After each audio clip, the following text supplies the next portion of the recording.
Isang lalaki, hubad at duguan. Hawak ng isa ang pako at martilyo. May sumigaw sa paligid. Simulan na. Pinahiga siya sa kahoy. Pinako ang kamay. Pinako siya sa krus. Hindi ito pelikula. Hindi ito acting. Totoong tao at totoong sugat sa mga kamay. At ang tanong, bakit may gumagawa nito tuwing Holy Week? May mga bagay tayong sinusunod tuwing Semana Santa. Hindi dahil alam natin kung tama o mali, kundi dahil iyon ang kinalakihan at naging panata ng ilang sa atin. Samahan mo ako, buksan ang isip at hanapin natin ang totoo. Sa ilang lugar sa Pilipinas, lalo na sa Pampanga, may mga taong kusang nagpapapako sa krus tuwing Biyernes Santo. Para sa kanila, ito ay sakripisyo at pasasalamat. Pero para sa iba, ito ay sobra. Sa katunayan, nagsimula ito bilang panata, isang personal na pangako sa Diyos. Sa paglipas ng panahon, ang simpleng panata ay naging tradisyon. At dahil nakikita ng marami, lalo itong kumalat. Para maintindihan natin ito, kailangan nating balikan kung saan talaga ito nagsimula. Noong 1955, may isang manunulat na si Ricardo Navarro na gumawa ng Kapampangan na bersyon ng Via Crucis o Daan ng Krus. Isang dulang nagsasalaysay ng paghihirap ni Jesus. Taon-taon itong itinatanghal ng mga tao sa baryo. Isa lang itong palabas noon, isang pagsasadula ng kwento. Hanggang sa dumating ang 1962. Sa gitna ng dula, may isang taong nagdesisyon na gawing totoo ang eksena. Ang pangalan niya, si Artemio Anosa. Isa siyang albularyo, at bago pa iyon, isa siyang flagellant, yung mga taong nagpapalatigo sa sarili bilang panata. Ayon sa kwento, may pangarap siyang maging manggagamot at lider espiritual.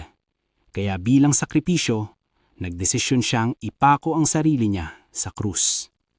Hindi ito basta eksena lang. Ito ay totoo, pisikal, at masakit. At mula sa isang eksena sa dula, naging isang tunay na gawain. Isang personal na panata, na kalaunan, naging tradisyon. Habang tumatagal, may mga sumunod. Hindi dahil inutusan, kundi dahil sa panata. Halimbawa, si Luben Enaje, isang karpintero na muntik nang mamatay matapos mahulog mula sa 3 palapag. Nakaligtas siya. At bilang pasasalamat, nagdesisyon siyang ipako ang sarili niya sa krus, taon-taon. At dito nagiging malinaw ang isang bagay. Hindi ito utos ng Diyos. Hindi ito requirement ng pananampalataya. Ito ay isang personal na panata na naging tradisyon, na naging bahagi ng kultura. At kahit hanggang ngayon, paulit-ulit itong ginagawa. Kahit malinaw ang posisyon ng simbahang Katoliko, hindi nila ito sinusuportahan dahil para sa kanila, ang kapatawaran at pananampalataya ay hindi nasusukat sa sakit ng katawan, kundi sa pagbabago ng puso. Pero sandali, kung hindi ito hinihingi ng Diyos, bakit may mga taong handang magdusa para dito? Ngayon, pasok tayo sa psychology. May isang bagay na tinatawag na meaning through suffering. Kapag ang isang tao ay dumaan sa matinding hirap, naghahanap siya ng paraan para bigyan ito ng kahulugan. At minsan, iniisip natin na kung mas masakit, mas totoo. Kung mas mahirap, mas malapit sa Diyos. Isipin mo, isang tao, nakapikit, pinapako ang kamay, tiis ang sakit, pero sa isip niya, para ito sa paniniwala ko.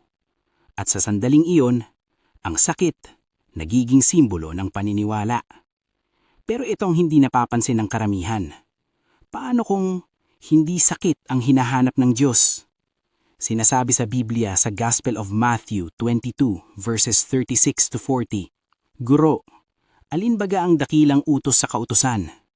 At sinabi sa kanya, iibigin mo ang Panginoon mong Diyos ng buong puso mo, at ng buong kaluluwa mo, at ng buong pag-iisip mo. Ito ang dakila at pangunahing utos.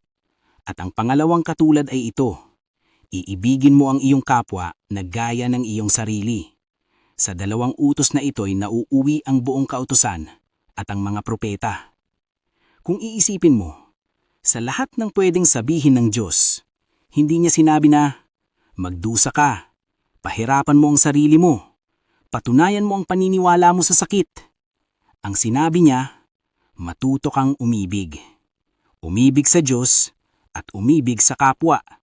Dahil kapag natuto kang umibig sa Diyos, matututo ka ring umibig sa iba, sa pamilya mo, sa asawa mo, sa mga anak mo, at kahit sa kaaway mo. Matututo kang magpatawad, matututo kang gumawa ng mabuti, dahil ang pag-ibig ang pinakasentro ng lahat.